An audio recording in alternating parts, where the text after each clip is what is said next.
Hi, I'm Ashley Swartz, founder and CEO of Furious Minds. I'm here for Beat TV in Cologne and DMEXCO, and I am lucky enough to be with my new friend, Sorosh Tavakoli, CEO of Videoplaza, and they've released a new report and some very interesting numbers today that I would love for you to talk about. Absolutely, yeah. So really exciting to look at the numbers on mobile and tablets. Uh, so yeah, today we're announcing our new numbers for August on mobile and tablets across our broadcast clients. And believe it or not, we're gone from 1.5%. So we've looked at our global broadcast clients, looked at the share of the ad volumes we do for them, how much of that is on different devices. And we've gone from 1.5% of the total ad volumes being on mobile and tablets in January to being roughly 10% for August. So that's a 7 times increase only in 8 months. And obviously, we've been expecting this, but not necessarily at this pace.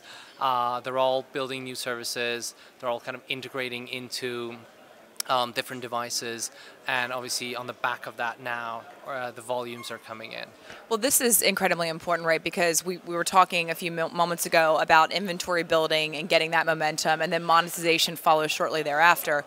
I mean, typically we can see inventory scale quickly. Inventory doesn't usually scale this fast, but to see monetization and actual ad sell-through increasing at these rates, do you think that your publisher partners are going to start to actually go more bullish on digital now that they really do see monetization as a real reality coming? Absolutely, yeah. I think it's a fair point, right? So inventory grows over time, and publishers, they usually start with setting up their strategy, buying in technology or building it, getting the content out there, starting to build the audience, and a lot of that has been done, and just now they're integrating and starting to monetize, and that just shows the amount of the amount of hidden potential in a way that's in there. So there's so much unmonetized content that's now actually being monetized, and that's why we can grow at this pace effectively. And just another important point to make is, it's one thing if you try to also, so a lot of it comes back to how you actually sell your mobile and tablet inventory.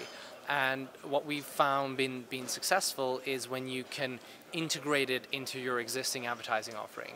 So you would actually go out and sell your one video audience. So you would just include it in your web, into your game console, into your connected TV, whatever other devices you have, you include them in one advertising offering towards the agencies and advertisers, and that makes it so much easier to buy, to book, and to deliver. Yeah.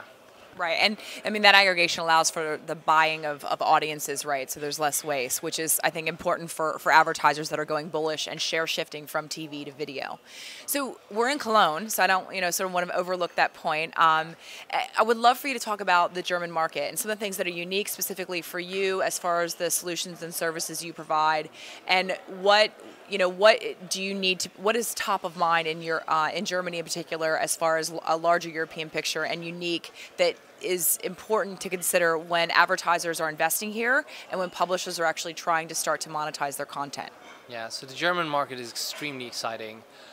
There's a free, Germany is very much of a free TV market, very different from the US, where there's a huge pay TV or cable subscription base. So this market has always been dominated by advertising being the main form of funding these businesses. And obviously we're seeing that as we're now moving towards digital. And there's a less hesitation as well of moving over as you're not kind of stepping on the toes of the subscription business, which usually is very significant compared to the still relatively small digital revenues. So the German market is very different from that perspective. And second point to make about how Germany is different is they have a very special setup where they separate the media business from the advertising business. So you would have the broadcasters like RTL and ProSieben being separated from their sales houses that are actually representing them and selling their advertising inventory. RTL sales house called IP Deutschland, ProSieben is called 7 Media. And so it's a very interesting model as you have these sales houses that are very focused on monetization. And doing that separately also allows them to go broader than their main company. So they actually end up representing other properties as well, end up being almost similar to an ad network or a sales house. So that's kind of very interesting how they can build reach and scale by adding other properties to it. So tell me, what challenges does that create when you're separating the sales and then you're actually bringing in sales from third parties as well and aggregating them to sell against an audience instead of against content specifically? What's that dynamic between the publisher and the sales house, and what's that effect on the marketplace? Yeah, I mean, I think in general, you create, I mean, this exists in every business, but it gets even more difficult here, which is the disconnect between the publishers who build, who go and create the content, who goes and buys the content, who build out the services and offerings towards the consumers, and the advertising business.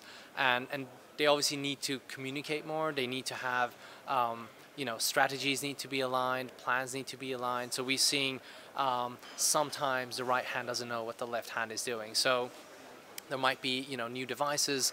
So they might build out their propositions on new devices, but then the advertising house isn't necessarily up to speed on, there's not a clear strategy around how to monetize that, what to do from a technology perspective, and how to effectively turn that into a business once you actually have that audience. So there's clearly kind of challenges around communication. And you specifically mentioned in Germany the RTL, IP Deutschland, that relationship. And are you seeing that the sales houses are market specific? And if they're sort of country specific, what does that mean from global advertisers that are the ones probably investing the most heavily in video and the ones also probably share shifting the most dollars to video? How do they buy when it comes to a sales house model? Yeah, I mean, they like it a lot, right? Because it brings scale to them, it brings simplicity. It's a one-stop shop where they can buy both the very premium end of the spectrum, but also add some other properties that will give them the reach that they're seeking. So you have, there's different models. I mean, you have, for example, Goldbach Media, that's representing actually in Switzerland, for example, representing both RTL inventory and ProSieben inventory for that specific market. So Europe is very complex. There's many different markets and different dynamics, and obviously being here, this is very much, DMEXCO is very much the event that circles around the DACH region, which is the German-speaking region, but it's gradually grown out to be more and more pan-European. So you'll see, people like yourself and people from all over the world actually coming to Cologne and gathering around as we've actually seen some of the events in London, decrease in, lose traction. So it's very interesting how that's grown out, and this is really the place to be if you want to be in business in the DACH region. Well, thank you for joining me here today. I wish you the best of luck with the show, and hopefully we'll have a drink tonight. Absolutely. All right. Thank you very much. Thanks again.